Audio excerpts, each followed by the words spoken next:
এখন আমরা যে ফোনটা নিয়ে আসছি এটা হচ্ছে Samsung Z fold three. Z fold three, এটা প্রবলেমটা হচ্ছে মিডল যে রিবনটা এটা। এখন আমরা মিডল ডিসপ্লে যে মেইন রিবন যখন ফোল্ড করা হয় তখন রিবনটা কাজ করে না। আর আরেকটা প্রবলেম আছে, সেটা হচ্ছে সবই ঠিক আছে কিন্তু সাউন্ড আসে না। হ্যালো এভরিওয়ান, আসসালামু আলাইকুম। এমএচ ফোন কেয়ার সবাইকে স্বাগতম জানাচ্ছি নতুন আরেকটি সার্ভিস ভিডিওতে। আমি ইখতিয়ার হাসান। তো প্রিয় দর্শক, আপনারা স্ক্রিনে দেখতে পাচ্ছেন এটি হচ্ছে স্যামসাং জেড ফোল্ড থ্রি।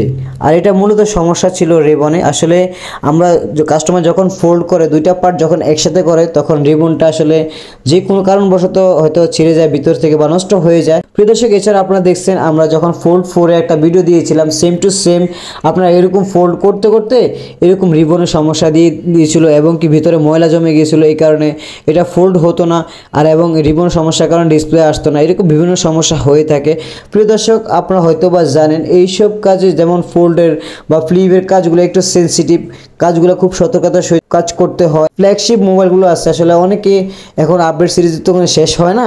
তো আপনারা চাইলে যেগুলো আপডেট সিরিজ বা ফ্ল্যাগশিপ মোবাইলগুলো আপনারা চাইলে আমাদের কাছ থেকে যে কোনো সার্ভিসিং করাতে পারেন। এবং এছাড়া আমরা আরও হাই রেঞ্জে আপডেট সিরিজের মোবাইলগুলো আমরা সার্ভিসিং করে থাকি অ্যাভেলেবেল।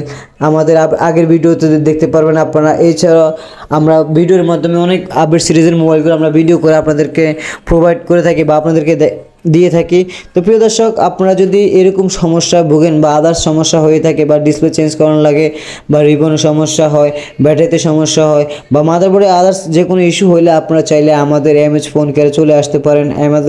আমাদের এমএচ ফোন কেয়ারের address Jamuna Future Park level 4 shop নম্বর 45 ব্লক নম্বর হচ্ছে এ। প্রিয় দর্শক, আপনারা জানেন হয়তো বা আমরা শুধুমাত্র স্যামসাংই নয়, সার্ভিসিংয়ের ক্ষেত্রে অ্যাপেল, স্যামসাং, অ্যান্ড্রয়েডের যে কোনো মডেল, যে কোনো ব্র্যান্ডের মোবাইলে আমরা সার্ভিসিং করে থাকি। এবং যে আদার্স টুকটাক ছোট থেকে বড় যে কোনো সমস্যা হোক না কেন, আপনারা চাইলে আমাদের কাছ থেকে সব সমস্যার সমাধান করতে পারবেন ইনশাআল্লাহ, যে কোনো সময় আসলে। প্রিয় দর্শক, আমরা আপনাদেরকে আরও তথ্য দিতে চাই। আসলে অনেকে ঢাকা থেকে আমাদের শপে আসেন, শপে এসে আপনারা কিন্তু আমাদের শপে সার্ভিস নিতে চান বা প্রোডাক্টগুলো নিতে চান। আপনারা আসলে যারা ঢাকার বাইরে থেকে আসতেছেন তারা আসলে মূলত আমরা বলি আমাদের শপের যে খোলা অফ এবং অন যে টাইমটা, সেটা হচ্ছে আমরা সকাল 11টা বাজে অন করা হয় আমাদের এবং রাত্রে 8টা বাজে আমাদের বন্ধ করা হয়। এই সময় আপনারা মেনটেন করে আপনারা চাইলে ঢাকার বাইরে থেকে আসতে পারেন।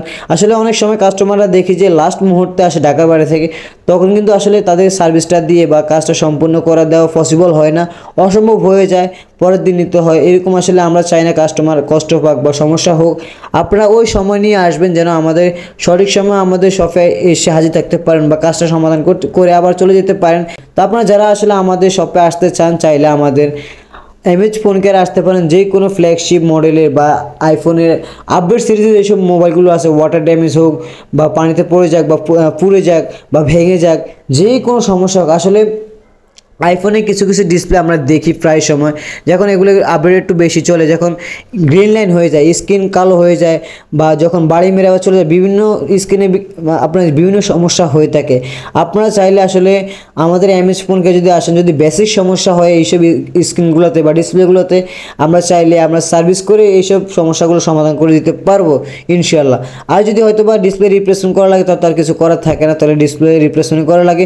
প্রিয় দর্শক, আপনারা স্যামসাংয়ের ফ্লিপের বা ফোল্ডের এইসব সিরিজের যে কোনো মডেলের মোবাইলগুলো আমাদের কাছ থেকে যে কোনো সমস্যা আপনারা সমাধান করতে পারবেন ইনশাআল্লাহ। প্রিয় দর্শক, সবার কাছে অনুরোধ থাকবে আসলে আমাদের এই সার্ভিসটা কেমন হয়েছে সবাই কমেন্টে জানাতে পারেন। আর এছাড়া যারা যারা আমাদের চ্যানেলে এবং পেজে নতুন দর্শক হয়ে আসছেন, অবশ্যই চ্যানেলটিকে সাবস্ক্রাইব, পেজটিকে ফলো দিয়ে আমাদের পাশেই থাকুন।